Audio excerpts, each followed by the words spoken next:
আসসালামু আলাইকুম। Chief education ইজিলিয়ার পক্ষ থেকে সকলকে জানাচ্ছি স্বাগতম। আশা করি তোমরা সবাই অনেক বেশি ভালো আছো। আলহামদুলিল্লাহ আমিও খুবই ভালো আছি। আজকে আমি আলোচনা করব অষ্টম শ্রেণীর গণিত বইয়ের চতুর্থ অধ্যায় ক্ষুদ্র সঞ্চয় ভবিষ্যৎ গড়ি এর অনুশীলনী ৬ নং অঙ্কটি নিয়ে। বিগত পর্বগুলোতে আমরা ৫, ৪, ৩, ২, ১ এই অঙ্কগুলো নিয়ে আলোচনা করেছি। তো তোমরা যারা সেগুলো দেখোনি তোমরা অবশ্যই আমাদের এই ভিডিওর যে প্লেলিস্ট অপশন আছে, তোমরা আমাদের চ্যানেলের প্লেলিস্ট অপশনে গিয়ে এখানে দেখতে পাবে যে প্লেলিস্ট করা আছে। যেমন এখানে আমাদের অষ্টম শ্রেণীর ক্ষুদ্র সঞ্চয় ভবিষ্যৎ গড়ি এবং অষ্টম শ্রেণীর সব ক্লাসের জন্য একটি একদম অষ্টম শ্রেণীর গণিত নতুন কারিকুলাম একদম অর্থাৎ সকল অধ্যায় মিলে একটি প্লেলিস্ট করা আছে, আর আলাদা আলাদা করেও কিন্তু প্লেলিস্ট করে দেওয়া আছে। তো তোমরা আমাদের চ্যানেলের প্লেলিস্ট অপশনে গিয়ে ভিডিওগুলো দেখে নিবে, তাহলে তোমরা অন্য অঙ্কগুলোর সমাধান পেয়ে যাবে।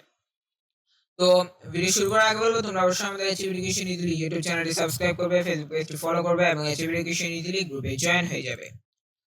তো দেখো, আমরা যদি দেখি যে আমাদের আজকের অঙ্ক ৫০,০০০ টাকা ৭ বছরের জন্য মুনাফা আসলে ১,২০,০০০ টাকা হলে মুনাফার হার কত? তোমরা যারা আগের পর্বটি দেখে এসেছো সেখানে কিন্তু আমরা এই যে মুনাফা আসল শব্দটি নিয়ে আলোচনা করেছি, তাই আমি কিন্তু এখানে মুনাফা আসল শব্দটি নিয়ে বেশি কিছু আলোচনা করব না। যদি তোমাদের বুঝতে হয় যে মুনাফা আসল আসলে কি, তাহলে তোমাদের কাছে আমার অনুরোধ রইল তোমরা ৫ নং যে অঙ্কটি আমরা সমাধান করেছি অর্থাৎ এই পর্বের আগের পর্বটি সেটি দেখে আসবে, এবং ওই পর্বের মধ্যে আমরা মুনাফা আসল কি জিনিস এবং এটা কিভাবে করতে হয় সেটি কিন্তু আমরা বিস্তারিতভাবে বলেছি। তো যারা আগের পর্বটি দেখেছো তাদের জন্য এই অঙ্কটি খুবই সহজ, কারণ তারা বুঝে গেছো কিভাবে কি করতে হবে। তো আমাদের ৫০,০০০ টাকা, এই ৫০,০০০ টাকা হচ্ছে আমাদের পি, যেহেতু এটা আমরা যেহেতু এটা আমরা এটা থেকে মুনাফা পাবো।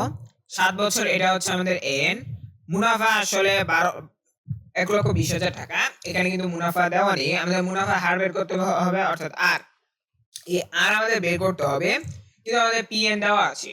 আমরা জানি যে কোনো দুটি রাশি থাকলে কিন্তু আমরা বের করতে পারবো না, তাহলে আমাদের লাগবে তিনটি রাশি, কিন্তু এখানে তিনটি রাশি নেই। তাহলে এখানে যে আমাদের মুনাফা আসল আছে, এই মুনাফা আসলের কাছ থেকেই কিন্তু আমাদেরকে আমাদের যে ওই যে ওটি আছে অর্থাৎ আমাদের যে এখানে মুনাফা যেহেতু আসল দেওয়া আছে, তাহলে আমাদের বের করতে হবে মুনাফা। এই মুনাফাটা আমরা মুনাফা আসল থেকে বের করে নিব। তো দেখো, আমি তোমাদের জন্য কি সমাধান করে রেখেছি। এখানে ৬ নং সমস্যার সমাধানে দেখো দেওয়া আছে আসল পি সমান ৫০,০০০ টাকা, যেটা আমরা এখানে দেখতে পেয়েছি যে আমাদের আসল পি হচ্ছে ৫০,০০০ টাকা, মুনাফা আসল হচ্ছে ১,২০,০০০ টাকা। তো আমাদের যেহেতু মুনাফা আসল দেওয়া আছে, আমরা জানি যে মুনাফা আসল থেকেও কিন্তু মুনাফা বের করা যায় যদি আসল বা মুনাফা যে কোনো একটি মান দেওয়া থাকে।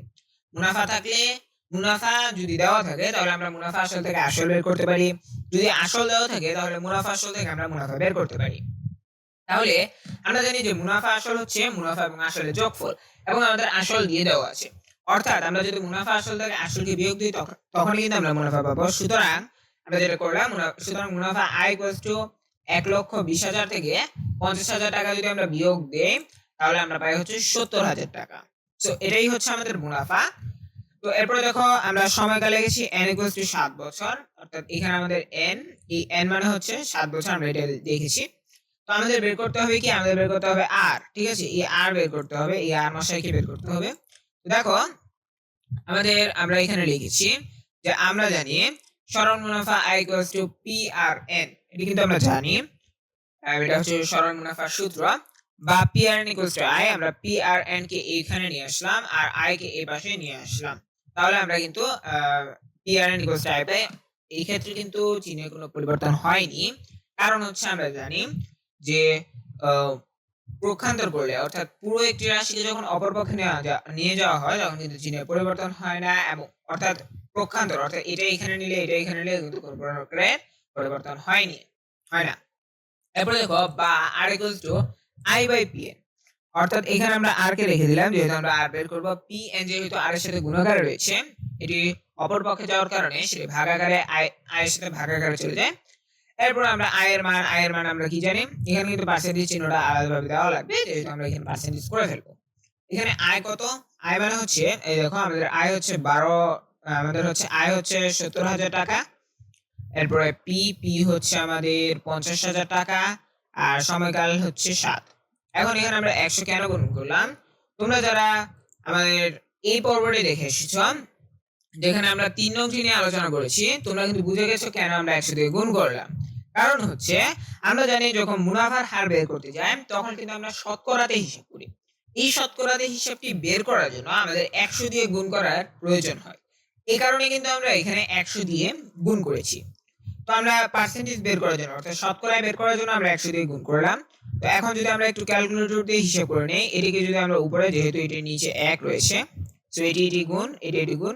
তো আমরা যদি একটু ক্যালকুলেটর দিয়ে হিসাব করে নেই, তো আমরা এখানে 70,000, ঠিক আছে, 70,000 আমরা ব্র্যাকেট দিয়ে দিলাম।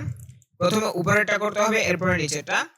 তো এখানে দেখো আমাদের 70,000 গুণন 100, ঠিক আছে, এরপরে ভাগ। কেন ব্র্যাকেট দিচ্ছি? কারণ উপরেরটা আগে গুণ হবে, নিচেরটাও গুণ হবে।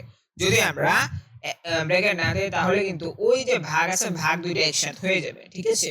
অবশ্যই তোমরা যখন উপরে লব এবং হর গুণ করবে তখন ব্র্যাকেট দিয়ে হিসাব করবে। আমার এখানে এই সাইনটি থাকা সত্ত্বেও আমি করছি না, কারণ হচ্ছে তোমাদের কাছে অনেকেরই এরকম ক্যালকুলেটর নেই যেখানে এই চিহ্নটি দেওয়া আছে, তাই আমি এভাবে করছি। এরপর হচ্ছে 50,000 গুণন 7। তো এরপর আমরা যেটা পেলাম সেটা হচ্ছে 20, এই যে 20%, ঠিক আছে। পার্সেন্টেজ দিয়ে দিলাম কারণ আমরা এখানে শতকরা আগে বের করে ফেলছি। সুতরাং মুনাফার হার 20%, অর্থাৎ আমরা পেয়ে গেলাম যে আমাদের আর অর্থাৎ মুনাফার হার কত। তো এটি সকলের জন্য, অনেকের জন্য খুবই সহজ লেগেছে, কারণ হচ্ছে যারা আগে এই 5 নাম্বার পর্ব অঙ্কটি করেছেন তোমরা জেনে গেছো যে মুনাফা আসল কি। অনেক শিক্ষার্থী কিন্তু মুনাফা আসল কি এই শব্দটি না জানার কারণে এই অঙ্কটি পারেনি। তো তোমরা যেহেতু জেনে গেছো, তো তোমরা অবশ্যই এটা পেরেছো। তো দেখো আমরা এটির সমাধান করে ফেললাম 6 নংটির। তো 6 নং মুনাফার হার হচ্ছে 20%। তো আমরা জাস্ট লিখবো যে মুনাফার হার 20%, তাহলে আমাদের অঙ্কটি হয়ে যাবে। তো আজকে আমরা এটি নিয়ে আলোচনা করলাম। পরবর্তী পর্বগুলোতে আমরা ক্রমান্বয়ে অন্য অঙ্কগুলো সমাধান করব। তো তোমরা অবশ্যই আমাদের অ্যাচিভ এডুকেশন ইজিলি ইউটিউব চ্যানেলটি সাবস্ক্রাইব করবে, ফেসবুক পেজটি ফলো করবে এবং আমাদের অ্যাচিভ এডুকেশন ইজিলি গ্রুপে জয়েন হয়ে যাবে। তো পরবর্তী পর্ব দেখার আমন্ত্রণ জানিয়ে আমি আজকের মতো এখানেই শেষ করছি। আসসালামু আলাইকুম ওয়া রাহমাতুল্লাহ।